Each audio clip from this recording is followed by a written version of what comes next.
La brigade mobile de contrôle économique et de la répression des fraudes, elle, intensifie ses actions.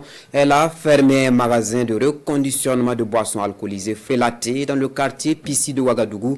Des boissons Félaté qui étaient conditionnées par un vaste réseau de faussaires. Betty Bienaon, Karim Bikenga, reportage. Quartier Pissi, dans l'arrondissement 6 de Ouagadougou. Un magasin de boissons Félaté vient d'être scellé. Il est reproché au propriétaire l'illégalité de son commerce, des pratiques douteuses et dangereuses pour la santé.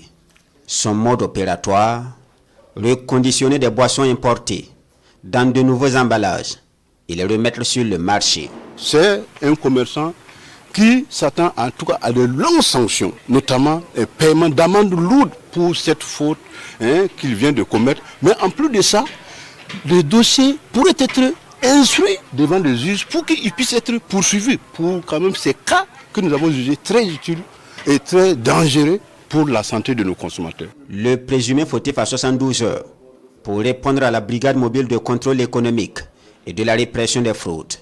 Une démarche en phase avec les nouvelles orientations de la lutte contre la fraude.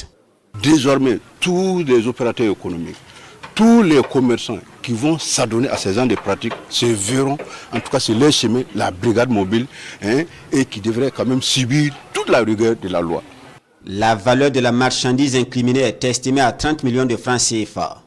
En attendant l'aboutissement de la procédure, la brigade mobile de contrôle économique appelle à une mobilisation de tous les Burkinabés contre les actes de fraude.